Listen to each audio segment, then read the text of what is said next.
Halo football lover, welcome back in my channel. Video kali ini ada beberapa berita atau informasi dan fakta menarik dari sepak bola tim nasional Indonesia menjelang pertandingan melawan Bahrain dan selanjutnya melawan Cina di kualifikasi Piala Dunia zona Asia grup C round 3. Tanpa berlama-lama, mari kita simak informasi dan fakta menarik lainnya. Silahkan menyaksikan.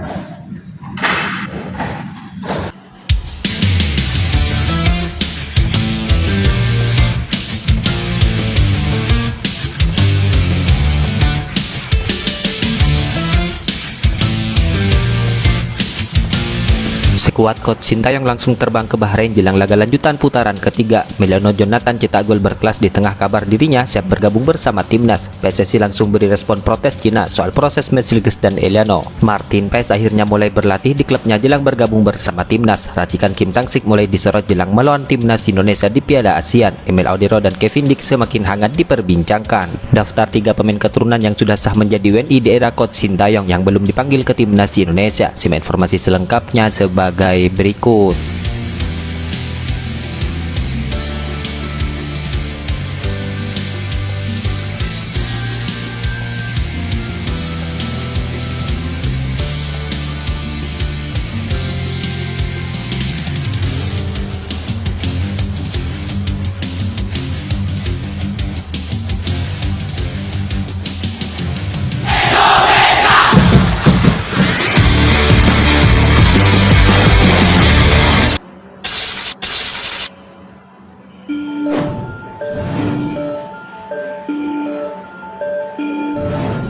Sampai saat ini, coach Sintayong masih belum memanggil sejumlah pemain keturunan yang sebetulnya telah resmi berstatus sebagai warga negara Indonesia. Setidaknya ada 2 pemain yang telah resmi menjadi WNI di era kepelatihan coach Sintayong, akan tetapi masih belum mendapatkan panggilan untuk menjajal kemampuannya bersama tim senior. Ada pula pemain yang sebetulnya pernah menjadi amunisi andalan coach Sintayong, akan tetapi akhirnya harus tersingkir dari skuad Garuda karena konflik berkepanjangan. Berikut Speed Eleven mencoba menyajikan deretan pemain keturunan era coach Sintayong yang belum dipanggil ke timnas Indonesia menjelang duel melawan Bahrain dan Cina di putaran ketiga ini. Yang pertama ada nama Cyrus Margono. Ya, timnas Indonesia sebetulnya sudah memiliki sosok pemain keturunan di posisi penjaga gawang sebelum munculnya Martin Paes. Sosok tersebut ialah Cyrus Margono. Kiper kelahiran Amerika Serikat itu sudah resmi mendapatkan status sebagai warga negara Indonesia sejak Maret 2024 yang lalu. Saat itu pemain yang kini berusia 22 tahun itu menjalani sumpahnya sebagai WNI di Jakarta. Sayangnya Cyrus Margono tidak kunjung memperoleh panggilan dari coach Sintayong. Belum diketahui mengapa coach Sintayong masih belum menjajal kualitas Cyrus Margono ini. Yang kedua ada nama Jens Reven.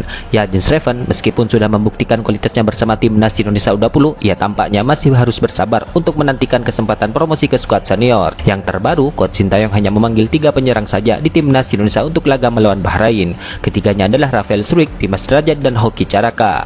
Yang ketiga adalah Elkan Bagot.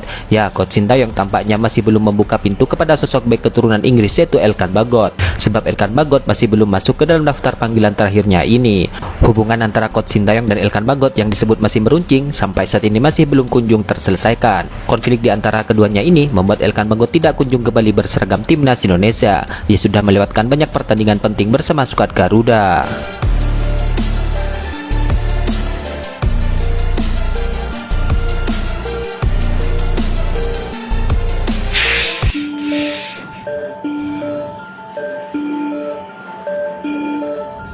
Kiper timnas Indonesia yaitu Martin Paes kini sudah kembali berlatih bersama FC Dallas jelang memperkuat timnas Indonesia di putaran ketiga ini.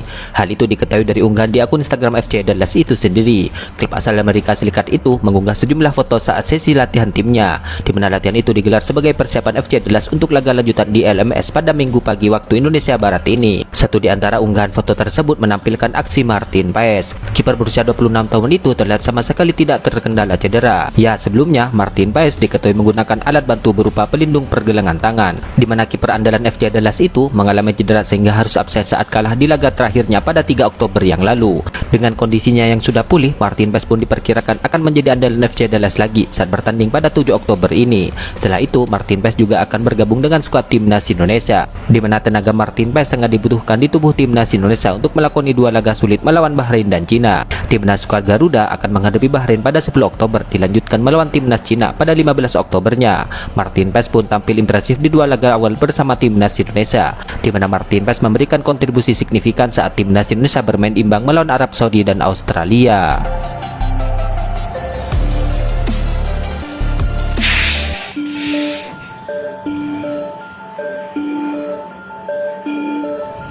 Timnas Indonesia akan segera bertolak ke Bahrain untuk menjalani matchday ketiga kualifikasi Piala Dunia 2026 ini.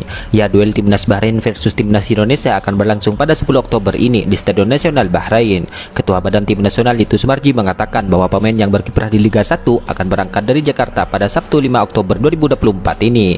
Kita akan berkumpul hari Sabtu tanggal 5 Oktober. Setelah makan malam, kita akan langsung ke Bandara Soekarno-Hatta. Kita akan langsung terbang ke Bahrain. Jadi tidak ada latihan terlebih dahulu di Jakarta, kata Sumarji. Semuanya ada 27 pemain. Ini nanti semuanya kumpul langsung di Bahrain. Daftar 27 pemain ini sudah termasuk Mesirges dan Eliano, ujar Sumarji menjelaskan. Selain itu, ia juga menegaskan bahwa timnas Indonesia akan dipastikan tampil full tim melawan Bahrain dalam lanjutan putaran ketiga ini. Sumarji pun memastikan bahwa skuad Garuda berkekuatan besar untuk menghadapi Bahrain dan Cina. Sandy Walsh, San Petinama, dan Jordi Amat yang sempat dikabarkan cedera kini dipastikan sudah pulih dari cederanya. Timnas ketiganya tetap masuk ke dalam daftar skuad timnas Indonesia.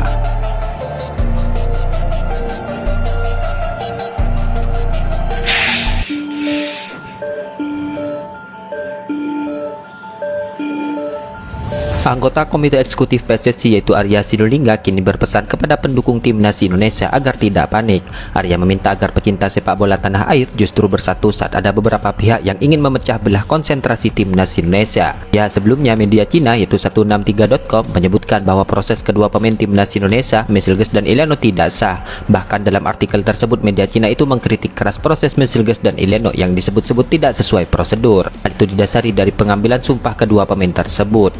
Diketahui Mesirges dan Eliano menjalani pengambilan sumpah WNI-nya pada 30 September yang lalu. Yang menjalani pengambilan sumpahnya itu di Brussels, Belgia, karena Mesirges dan Eliano memiliki jadwal yang padat. Dalam hal ini, pengambilan sumpah di luar negeri itu pun menjadi sorotan media Cina dan mengatakan akan melaporkan hal itu ke AFC. Hal itu akan dilaporkan ke AFC apabila Mesirges dan Eliano nantinya dimainkan dalam laga timnas Indonesia melawan timnas Cina. Media Cina tersebut menyebutkan bahwa Federasi Sepak Bola Cina bisa mengajukan banding ke AFC karena alasan proses Mesirges dan Eliano tidak sah menurut mereka. Laporan tersebut pun menjadi perbincangan hangat pecinta sepak bola tanah air. Ya, walaupun begitu, terkait proses kedua pemain ini sudah dapat dipastikan tetap sah meskipun dilakukan di luar Indonesia.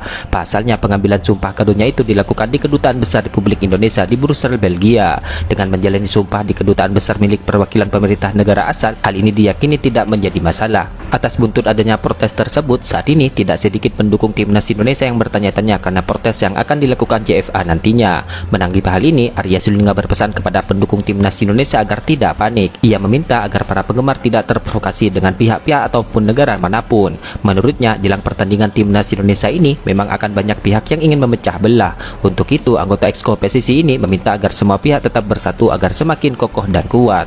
Saatnya kita bersatu, jangan mau diprovokasi oleh pihak atau negara manapun, ujar Arya. Seperti saat inilah biasanya ada usaha memecah belah konsentrasi kita, ucapnya lagi. Bersatu kita teguh, bercerai kita runtuh, tegasnya menambahkan. Dengan ini semua pihak diharapkan tidak panik dengan apapun yang tengah ramai diperbincangkan.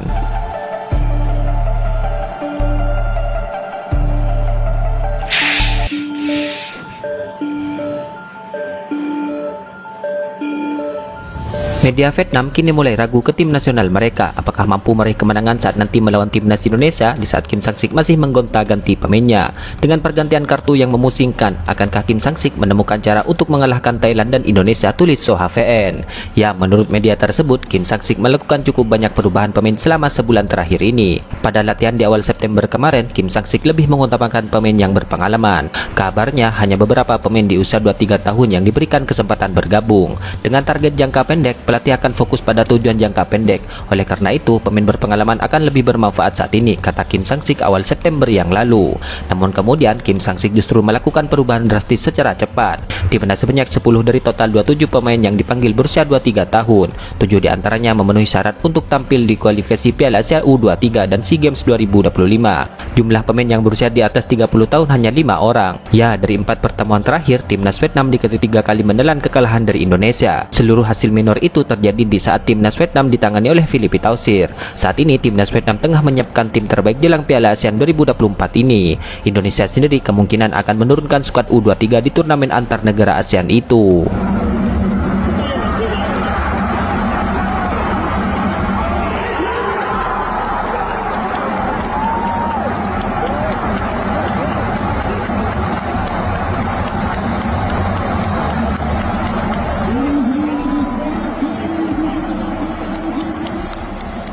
Itulah ulasan terkini hangat dan menarik seputar tim Merah Putih yang dapat kami sajikan hari ini. Jangan lupa dukung terus tim Merah Putih di channel ini dan salam olahraga.